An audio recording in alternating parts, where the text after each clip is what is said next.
প্রধানমন্ত্রী আবাস যোজনার সার্ভে শুরু হলো। কারা পাবেন অগ্রাধিকার, কিভাবে বিচার হবে, কারা যোগ্য উপভোক্তা, বুঝে নিন নিয়ম কানুন। আবাস যোজনার সার্ভে নিয়ে বড় নির্দেশ দিল এবার রাজ্য সরকার। কিভাবে হবে সমীক্ষা, কতদিনে শেষ করতে হবে সার্ভের কাজ, এসে গেল জরুরি আপডেট। বাংলার বাড়ির দ্বিতীয় কিস্তি পাওয়ার জন্য অপেক্ষা করছেন?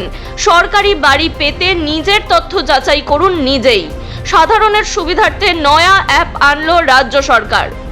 আবাসের সমীক্ষায় ব্যবহার করা হবে AIO। এই মর্মে রাজ্য জুড়ে ৬,০০০ সমীক্ষকও নিয়োগ করা হয়েছে। তবে এবার উপভোক্তারা নিজেই নিজের তথ্য বিচার করে দেখে নিতে পারবেন তারা যোগ্য কিনা। রাজ্য সরকারের আবাস যোজনার টাকা পাওয়ার জন্য অবশ্যই জানতে হবে এই অ্যাপের ব্যবহার। তাই A to Z বিস্তারিত জেনে নিতে আজকের ভিডিওটি অবশ্যই শেষ পর্যন্ত দেখুন। এর পাশাপাশি এমনই গুরুত্বপূর্ণ আপডেট আপনাদের প্রয়োজনের জন্য সবার আগে জেনে নেওয়া অত্যন্ত জরুরি। তাই অবশ্যই আমাদের চ্যানেলটি সাবস্ক্রাইব করে পাশে থাকা বেল আইকনটি প্রেস করে দিন। এর ফলে সবার আগে সমস্ত গুরুত্বপূর্ণ আপডেট আপনিই জানতে পারবেন। প্রধানমন্ত্রী আবাস যোজনার সার্ভে শুরু হলো। জেনে নিন কিভাবে বিচার করা হবে যোগ্য উপভোক্তাদের। আবাস প্লাস 2024 সমীক্ষা নিয়ে রাজ্যে কড়া নির্দেশ দিল সরকার।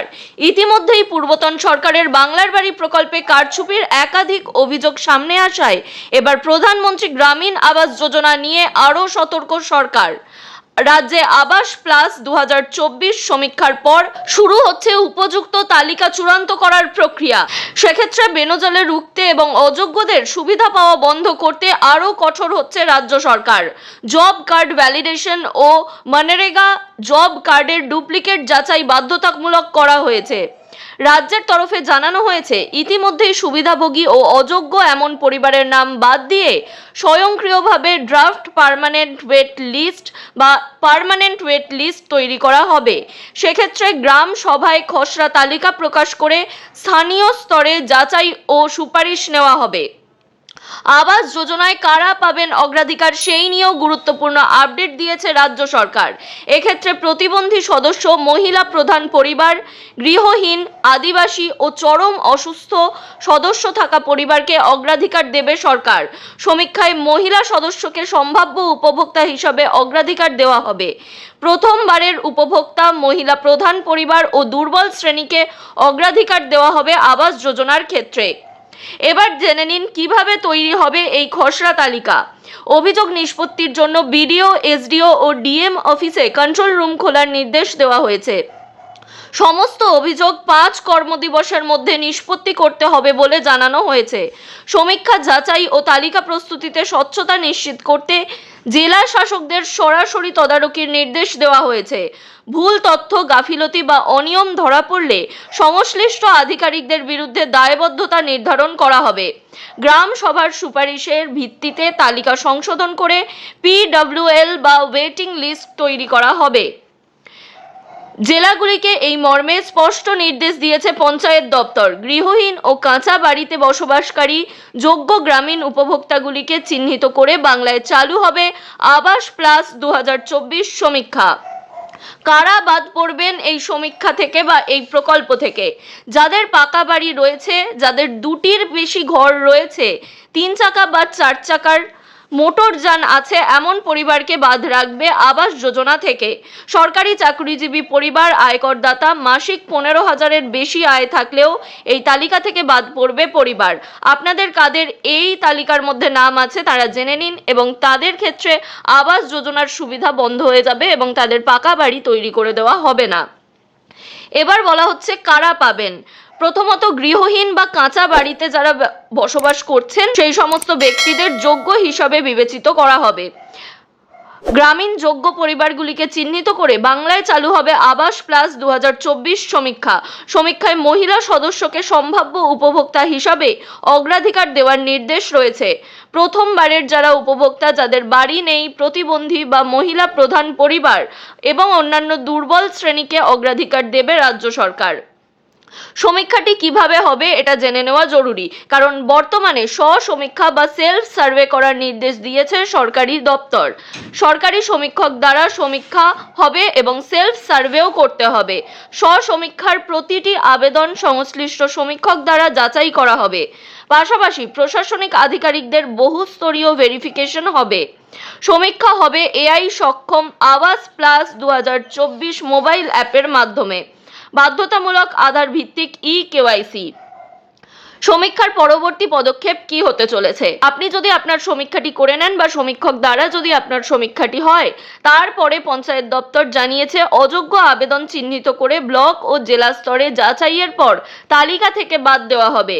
এরপর গ্রাম সভায় খসড়া উপভোক্তা তালিকা প্রকাশ করে আপত্তি ও সুপারিশ গ্রহণ করা হবে। কতদিন চলবে এই সমীক্ষা সেই নিয়েও নির্দেশ দেওয়া হয়েছে। বলা হয়েছে 25শে জুন 2026-এর মধ্যেই সমীক্ষা শেষ করতে হবে। 15ই জুলাইয়ের মধ্যে যাচাই এবং 20শে জুলাইয়ের মধ্যে অযোগ্য আবেদনের বাতিলের প্রক্রিয়া শেষ করার লক্ষ্যমাত্রা নির্ধারণ করা হয়েছিল। আর হাতে মাত্র 9 থেকে 10 দিন রয়েছে, তাই অবশ্যই এখনই যত তাড়াতাড়ি সম্ভব আবাস প্লাসের অ্যাপ দিয়ে নিজের যাচাইকরণটি করে নিন। নিজের যে সমীক্ষার কথা বলা হয়েছে সেটি আপনি নিজেই করে নিন, তাহলে আপনাদের ক্ষেত্রে ঘর পাওয়া অত্যন্ত সহজ হবে। কিভাবে করবেন সব জানতে পারবেন এই ভিডিও থেকে, তাই শেষ পর্যন্ত ভিডিওটি দেখুন। ইতিমধ্যেই জেলায় জেলায় নির্দেশিকা পঞ্চায়েত ও গ্রামোন্নয়ন দপ্তরের দিয়ে দেওয়া হয়েছে। সমীক্ষকের দিকে আর তাকিয়ে থাকতে হবে না। যে কোনো যোগ্য সুবিধাভোগী প্রধানমন্ত্রী আবাস যোজনা গ্রামীণ প্রকল্পে বাড়ি পেতে নিজেই সমীক্ষকের ভূমিকায় অবতীর্ণ হতে পারবেন। এটি কিভাবে করবেন? নিজের তথ্য মূল্যায়ন নিজেই করতে পারবেন। গুগল প্লে স্টোর থেকে আপনার মোবাইলে বা অ্যান্ড্রয়েড মোবাইলে থাকা গুগল প্লে স্টোর থেকে www.pmayg.nic.in থেকে আবাস প্লাস অ্যাপটি ডাউনলোড করে বাড়ি থেকে নিজের নানা প্রয়োজনীয় তথ্য আপলোড করে দিন। বিগত সরকারের বাংলার বাড়িতে এই সুবিধা ছিল না। একদিকে সমীক্ষকের দল এআই নির্ভর আবাস প্লাস 2024 মোবাইল অ্যাপ্লিকেশনের মাধ্যমে আধার ভিত্তিক ফেস অথেন্টিকেশন ব্যবহার করে সমীক্ষা করবেন। সমগ্র রাজ্য জুড়ে প্রায় 6000 সমীক্ষক নিয়োগ করা হয়েছে। গত 4 জুন থেকে শুরু হওয়া এই আবাস প্লাস প্রকল্পের সমীক্ষায় আগামী 2 মাসে অর্থাৎ 4 আগস্টের মধ্যে কোনো প্রত্যন্ত এলাকায় সমীক্ষক না যেতে পারলেও যোগ্য সুবিধাভোগী এই অ্যাপের মাধ্যমে প্রকল্পে আবেদন করতে পারবেন এবং প্রকল্প থেকে বঞ্চিত হবেন না। তৃণমূলের জামানায় এই রাজ্যে একাধিক জায়গায় সমীক্ষা না হওয়ার কারণে বা সমীক্ষক দল সেখানে না যাওয়ার কারণে একাধিক গ্রামের বাসিন্দা বাড়ি পাওয়ার যোগ্য হয়েও সুবিধা পাননি।